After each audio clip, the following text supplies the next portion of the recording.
અમરેલી અને ગીર સોમનાથમાં 4 પગનો આતંક યથાવત. અમરેલી જિલ્લામાં 4 પગનો આતંક રોકાવાનું નામ નથી લઈ રહ્યો. પહેલા સાવજોએ લોકોના પેટમાં ફાળ પાડી અને હવે જુઓ આ દ્રશ્યો. જ્યાં આગળ અમરેલીના જાફરાબાદના ધોળાદ્રી ગામમાં અહીં એક દીપડાએ શ્વાનનો શિકાર કર્યો, જે દ્રશ્યો સીસીટીવીમાં કેદ થયા. મોડી રાત્રે વીજળી ગતિએ દીપડાએ શિકાર કર્યો. માત્ર 4 જ સેકન્ડમાં દીપડાએ શ્વાનને ઉઠાવી જતો રહ્યો. શ્વાનના શિકારનો વિડીયો વાયરલ થતા હવે ધોળાદ્રી ગામના લોકોમાં ફફડાટ ફેલાયો છે. આરોપ છે કે છેલ્લા કેટલાય સમયથી આ દીપડો અહીં આટાફેરા મારતો નજરે પડ્યો છે. દીપડાને પાંજરે પૂરવા સ્થાનિકોની માંગ છે. આ તરફ અમરેલીના વાંકિયા ગામે દીપડો રહેણાંક મકાનમાં ઘૂસી ગયો, જેનું વન વિભાગે રેસ્ક્યુ કર્યું. ઘરમાં ઘૂસેલા દીપડાને વન વિભાગે ટ્રેન્ક્યુલરાઇઝ કરી અને પાંજરે પૂર્યો. રહેણાંક મકાનમાં પાડાનું મારણ કરી દીપડો ખાલી પીએચસી સેન્ટરમાં ઘૂસી જતા ગ્રામજનોમાં ફફડાટ વ્યાપ્યો હતો. ઘટનાની જાણ થતાં જ વન વિભાગની ટીમ તાત્કાલિક ઉચ્ચ અધિકારીઓના માર્ગદર્શન હેઠળ સ્થળ પર પહોંચી વેટરનરી ડોક્ટર દ્વારા ગનથી દીપડાને ટ્રેન્ક્યુલરાઇઝ કરી અને સફળતાપૂર્વક પાંજરે પૂરવામાં આવ્યો. પકડાયેલા દીપડાને વધુ તપાસ અને નિરીક્ષણ અર્થે કાંકરેજ એનિમલ કેર સેન્ટર ખાતે મોકલાયો. વન વિભાગ દ્વારા વાંકિયા ગામે ખાસ ગ્રામસભા યોજી લોકોને રાત્રિ દરમિયાન સાવચેત રહેવા અપીલ કરાઈ. તો વેરાવળના બાદલપરા ગામમાં મહાકાય મગર ઘૂસી આવ્યો. છેલ્લા ઘણા સમયથી ગામમાં આતંક મચાવતા મગર પાંજરે પૂરાયો, જેને લઈને સ્થાનિકોએ રાહતનો શ્વાસ લીધો છે. સુરતમાં તસ્કરોનો ત્રાસ. જ્વેલરીની દુકાનને 6 મહિનામાં બીજી વાર બનાવી નિશાન. સુરતમાં ફરી એકવાર મોટી ચોરીની ઘટના સામે આવી. પાંડેસરા વિસ્તારમાં આવેલી શ્રી કૃષ્ણ જ્વેલર્સ દુકાનને તસ્કરોએ નિશાન બનાવી. મળતી માહિતી મુજબ તસ્કરો દુકાનની ઉપરથી પતરા કાપીને અંદર પ્રવેશ્યા અને અંદાજે 15 કિલો ચાંદી, 33 ગ્રામ સોનું અને 25,000 રૂપિયા રોકડની ચોરી કરી. એટલું જ નહીં, પુરાવા ન રહે તે માટે આરોપીઓ સીસીટીવીનું ડીવીઆર પણ સાથે લઈ ગયા. જોકે નજીકના સીસીટીવી કેમેરામાં આરોપીઓ કેદ થઈ ગયા. ઘટના અલગ અલગ સીસીટીવી જોવા મળી રહ્યા છે. અલગ અલગ એંગલમાં તસ્કરો કેદ થયા છે, જેમાં દુકાન તરફ આવતા જોવા મળી રહ્યા છે. દાવો છે કે આ જ દુકાનમાં 6 મહિના પહેલા પણ ચોરીનો પ્રયાસ થયો હતો, પરંતુ ત્યારે સ્થાનિકોની સતર્કતાને કારણે ચોરો ભાગી ગયા હતા. જોકે આ વખતે તસ્કરો સફળ રહ્યા છે. ઘટનાથી પાંડેસરા પોલીસની નાઇટ પેટ્રોલિંગ અને સુરક્ષા વ્યવસ્થા સામે ગંભીર સવાલો ઊભા થયા. પોલીસ દ્વારા સ્થળ પર પહોંચી ગુનો નોંધી તપાસ શરૂ કરવામાં આવી. અરવલ્લીમાં ચેઇન સ્નેચિંગની ઘટનામાં સંડોવાયેલા 2 શાતીર આરોપીઓને એલસીબી પોલીસે ઝડપી પાડ્યા. મોડાસાના કોલેજ રોડ પર આવેલી એક હોટલ પાસેથી ઝડપાયેલા સલમાન ખાન પઠાણ અને વિક્રમ દાંતાણી પાસેથી પોલીસે ₹97,000નો મુદ્દામાલ કબજે કર્યો છે. પાટણમાં કેટલાક શખ્સોએ વરરાજાને ઘોડા પરથી ઉતરીને માર્યો. 2 સમાજ વચ્ચે તણાવ. તો પાલનપુરમાં બેઠકમાં બબાલ. પાટણ જિલ્લાના હાજીપુર ગામમાં આધુનિક યુગને શર્મસાર કરતી ઘટના સામે આવી. લગ્નના વરઘોડા દરમિયાન 5 શખ્સોએ વરરાજાને ઘોડા પરથી નીચે પાડી દીધો અને બેરહેમીથી માર માર્યો. પીડિત પરિવારનો આરોપ છે કે હુમલાખોરોએ વરરાજાનો સૂટ પણ ફાડી નાખ્યો. બચાવવા આવેલા કાકા કાકી અને માતા પર પણ હુમલો કરી જાતિસૂચક અપશબ્દો બોલ્યા. ઘટનાને પગલે બંને સમાજ વચ્ચે ભારે તણાવ સર્જાયો, જેને પગલે બારીસણામાં પોલીસ સતર્ક બની છે. આ કેસમાં પોલીસે 5 શખ્સો સામે ગુનો નોંધી વધુ કાર્યવાહી શરૂ કરી છે. બીજી તરફ પાલનપુરમાં પાણી મુદ્દે મળેલી બેઠક હિંસક બની. બેઠક દરમિયાન ઉગ્ર બોલાચાલી બાદ મારામારી થઈ. વોર્ડ નંબર 2 અને 3 વચ્ચે પાણી વિતરણ મુદ્દે વિવાદ ઉગ્ર બન્યો. જાહેરમાં ગાળાગાળીનો વિરોધ કરતા યુવાન પર હિંસક હુમલો થયો હોવાનો દાવો છે. ઘટનામાં યુવકને માથાના ભાગે ગંભીર ઈજા પહોંચી છે. હુમલાખોરોએ જાનથી મારી નાખવાની ધમકી આપ્યાનો પણ આક્ષેપ છે. તો બેઠકની જગ્યા પર દારૂની પાર્ટીનો વિડીયો પણ વાયરલ થયો છે. નશામાં આરોપીએ યુવક પર હુમલો કર્યાનો દાવો છે. હવે મારામારીના કેસમાં દારૂ પાર્ટીએ પણ સવાલો ઊભા કર્યા છે. ખેડામાં ફટાકડા ફેક્ટરીમાં વિસ્ફોટ મુદ્દે સર્જાયો. ઘોડા છૂટ્યા પછી તબેલાને તાળા મારવાનો ઘાટ. ખેડાના કપડવંજમાં ફટાકડા ફેક્ટરી વિસ્ફોટ બાદ આખરે તંત્ર હરકતમાં આવ્યું. વર્ષોથી ચાલતા ગેરકાયદેસર ફટાકડા ધંધા સામે હવે કાર્યવાહીનો દાવો કરવામાં આવી રહ્યો છે. પરંતુ સવાલ એ છે કે આ જાગૃતિ અકસ્માત પછી જ કેમ? ખેડા જિલ્લામાં થયેલા ભયાનક વિસ્ફોટ બાદ જિલ્લા તંત્રએ ડિસ્ટ્રિક્ટ ફાયર સેફટી કમિટીની રચના કરી. એટલે કે ઘોડા છૂટી ગયા બાદ તબેલાને તાળા માર્યા છે. આ કમિટીના અધ્યક્ષ તરીકે કલેક્ટરને જવાબદારી સોંપાઈ, જ્યારે પોલીસ, નડિયાદ મહાનગરપાલિકા, પીએસઓ, જીપીસીબી, શ્રમ વિભાગ અને ફાયર વિભાગના અધિકારીઓને સભ્ય બનાવાયા છે. તમામ મામલતદારોને પોતાના વિસ્તારમાં પોલીસ, ફાયર અને જીપીસીબી સાથે સંકલન કરીને કાયદેસર અને ગેરકાયદે ફટાકડા ઉત્પાદન એકમો, સંગ્રહ સ્થળો અને વિક્રેતાઓની ઓળખ કરી 7 દિવસમાં અહેવાલ સોંપવાનો આદેશ આપવામાં આવ્યો છે. ગ્રામ્ય વિસ્તારોમાં તલાટીઓ પાસેથી પણ ફટાકડાની ફેક્ટરીઓની વિગતો માંગવામાં આવી છે. પરંતુ સૌથી મોટો સવાલ એ છે કે વર્ષોથી ચાલી આવતા ગેરકાયદે ધંધા સામે અત્યાર સુધી કોઈ કાર્યવાહી કેમ ન થઈ? અને જો તંત્રની બેદરકારી રહી હોય તો જવાબદાર અધિકારીઓ સામે પગલાં પણ શું કામ ન લેવાયા?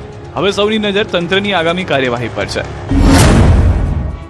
મહત્વનું છે કે શનિવારે ખેડાના કપડવંજમાં ફટાકડાની ફેક્ટરીમાં ભીષણ બ્લાસ્ટ થયો, જેની અસર 10 કિલોમીટર સુધી થઈ. કોઈના મકાનમાં તિરાડો પડી ગયાનો દાવો છે, તો વિસ્ફોટથી કોઈના ઘરના કાચ ફૂટી ગયાનો આરોપ છે. રાજકોટ જંગલેશ્વર ડિમોલિશનના પાણીના બિલ મુદ્દે નવો વિવાદ. 12 લાખ નહીં 23 લાખનું બિલ મુકાયાનો દાવો. રાજકોટ મહાનગરપાલિકા અને વિવાદો જાણે હવે એકબીજાના પર્યાય બની ગયા છે. ક્યારેક કાજુ કતરીના બિલને લઈને ચર્ચા, ક્યારેક લાખોના પાણીના બિલને લઈને સવાલો. હવે ફરી એકવાર પાણીના બિલને લઈને સવાલો ઉઠ્યા છે, કારણ કે જે રકમ અગાઉ સામે આવી હતી તેના કરતાં મિનરલ વોટરનું બિલ બમણું હોવાનો દાવો છે. એટલે કે 12,40,000ની જગ્યાએ 23 લાખ રૂપિયા. જંગલેશ્વર વિસ્તારમાં અંદાજે 1500 ગેરકાયદે દબાણો દૂર કરવાની કાર્યવાહી કરવામાં આવી.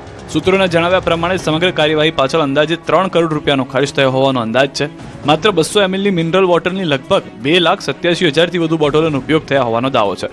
એ પણ રૂપિયા 8 લેખે, જેના કારણે પાણીનો ખર્ચ લાખોમાં પહોંચી ગયો છે. એટલું જ નહીં, ભોજન, નાસ્તા અને લીંબુ પાણી પાછળ લાખો રૂપિયાનો ખર્ચ. માત્ર 3 દિવસની વિડીયોગ્રાફી માટે અંદાજે 24 લાખ રૂપિયા. મંડપ સર્વિસ, લાઇટિંગ અને જેસીબી ડમ્પર ટ્રેક્ટર સહિતના ખર્ચને લઈને પણ અનેક સવાલો ઊભા થયા. જ્યારે મેન પાવરનો ખર્ચ તો આંકડાથી અલગ જ હોવાનું ચર્ચાઈ રહ્યું છે. પરંતુ સવાલ એ છે કે જાહેર નાણાંના ઉપયોગમાં આટલો ખર્ચ કરવામાં આવ્યો તે જરૂરી હતો કે પછી ખર્ચ પાછળ રોકડી કરવાનો હેતુ છે? જંગલેશ્વર વિડીયોગ્રાફીના બિલ મુદ્દે કોન્ટ્રાક્ટરની સ્પષ્ટતા. આજે મેં ડિમોલેશનની કામગીરી કરેલી ત્યારે વિડીયોગ્રાફરોને ચૂકવવા માટે પણ મારે પોતાને મારો ફ્લેટ ગીરવે મૂકી અને 25 લાખ રૂપિયાની મેં લોન લીધેલી છે. રાજકોટના જંગલેશ્વર વિસ્તારમાં થયેલા ડિમોલિશન દરમિયાન કરવામાં આવેલી વિડીયોગ્રાફીનું 24 લાખ રૂપિયાનું બિલ ચર્ચાનું કેન્દ્ર બન્યું છે અને તેને લઈને અનેક સવાલો ઊભા થયા છે. આ મુદ્દે વિડીયોગ્રાફીનો કોન્ટ્રાક્ટ રાખનાર હર્ષદ ભાયાણીએ સ્પષ્ટતા કરી. તેમને ડિમોલિશનના માત્ર 2 દિવસ પહેલા જ ઓર્ડર મળ્યો હતો, જેના કારણે બહારથી કેમેરામેન બોલાવીને ટૂંકા સમયમાં સમગ્ર વ્યવસ્થા ઊભી કરવી પડી હતી. તેમણે વધુમાં જણાવ્યું છે કે કામ શરૂ કરવા માટે ફ્લેટ ગીરવી રાખીને કેમેરામેનને ચૂકવણી કરવામાં આવી હતી અને કોર્પોરેશનને તાજેતરમાં જ બિલની રકમ ચૂકવી છે.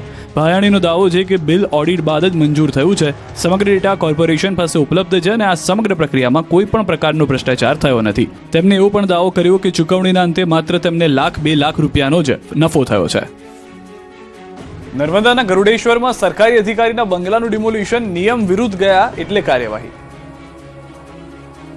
સરકારી જમીન, સરકારી પ્લોટ અને સરકારી અધિકારીઓ, પરંતુ જ્યારે નિયમોનું પાલન કરવાની જવાબદારી જેમના ખભા પર હોય તેઓ જ નિયમોનો ભંગ કરે તો શું થાય?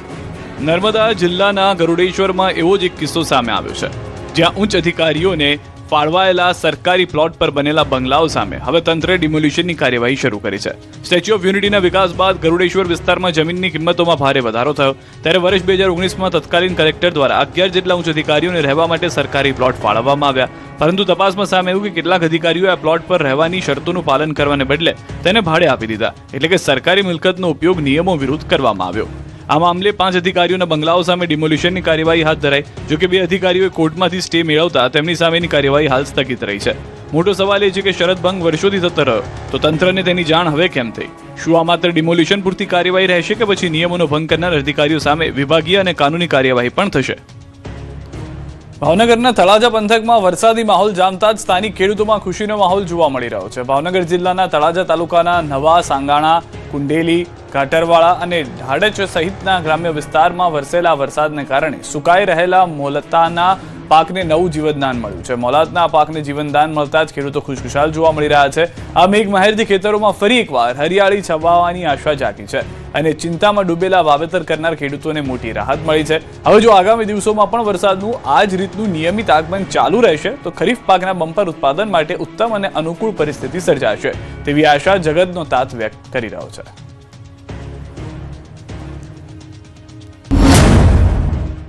સુરતના ઉધના રેલવે સ્ટેશન પર મુસાફર સાથે પોલીસકર્મીએ મારામારી કરી. મારામારીનો વિડીયો સોશિયલ મીડિયામાં વાયરલ થયો. વિડીયોમાં જોઈ શકાય છે કે પોલીસકર્મી એક યુવકના વાળ પકડીને તેના પર હુમલો કરી રહ્યા છે. આરોપ છે કે પોલીસકર્મી યાત્રીઓ સાથે ગેરવર્તન કરે છે. પોલીસકર્મીની સામે કાર્યવાહીની માંગ ઉઠી છે. અમદાવાદના ઇન્ટરનેશનલ એરપોર્ટ પર કસ્ટમ વિભાગે હાઇડ્રોપોનિક ગાંજાનો જથ્થો ઝડપ્યો. બેંકોકથી આવેલ એક મુસાફરની ચેક ઇન બેગેજની તપાસ દરમિયાન સ્નીફર ડોગે માદક પદાર્થ હોવાનો સંકેત આપ્યો. તપાસમાં 5 ચાંદીની પોલિથીન બેગમાં સંતાડેલો 10.911 ગ્રામ હાઇડ્રોપોનિક ગાંજો મળી આવ્યો. હાલ મુસાફરની અટકાયત કરીને વધુ તપાસ હાથ ધરવામાં આવી છે. અમદાવાદના ઓઢવમાં બિલ્ડર પર કરોડોની છેતરપિંડીનો આરોપ. સિંગરવા ગામમાં આવેલી સ્વસ્તિક હેરિટેજ સ્કીમમાં 2 બિલ્ડર ભાઈઓ એક જ દુકાન અને મકાનના 2 થી 3 લોકોને દસ્તાવેજ કરી આપ્યા હોવાનો દાવો. બંને ભાઈઓએ સિંગરવામાં સ્વસ્તિક હેરિટેજ સ્કીમ શરૂ કરી હતી. સમગ્ર મામલે ઓઢવ પોલીસે બંનેની ધરપકડ કરી. ચૈતર વસાવા વિરુદ્ધ ફરિયાદ મુદ્દે મનસુખ વસાવાએ જાહેર જીવન છોડી દેવાની વાત કરી. નર્મદાના રાજપીપળામાં યોજાયેલા બિન રાજકીય સંમેલનમાં તેમણે કહ્યું કે ભાજપે કે સરકારે ખોટી ફરિયાદ કરાવી હોય એવું કોઈ સાબિત કરે તો હું જાહેર જીવન છોડી દઈશ. જો કે આ કાર્યક્રમમાં ભાજપના સ્થાનિક હોદ્દેદારો ગેરહાજર રહ્યા, જેથી સાંસદ મનસુખ વસાવાએ સ્થાનિક નેતાઓ પર આક્રોશ ઠાલવ્યો. સાથે જ યુવાધનમાં વધતા વ્યસનના દૂષણ સામે ચિંતા વ્યક્ત કરી હતી. મુખ્યમંત્રી ભૂપેન્દ્ર પટેલે ગાંધીનગર ખાતેથી પોલિયો રસીકરણનો પ્રારંભ કરાવ્યો. સેક્ટર 20 મંત્રી નિવાસસ્થાન ખાતે આવેલા કમ્યુનિટી હોલ ખાતેથી પ્રારંભ કરાવ્યો.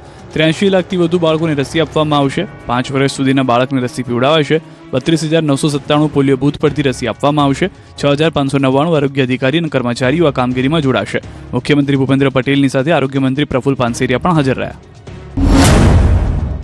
ભગવાન જગન્નાથની જળયાત્રા આવતીકાલે ભક્તિમય માહોલમાં નીકળશે. 108 કળશ સાથે વાજતે ગાજતે યાત્રા સોમનાથ ભૂદરના હારે પહોંચશે, જ્યાં ગંગા પૂજન બાદ કળશોમાં જળ ભરી નિજ મંદિર પરત કરાશે.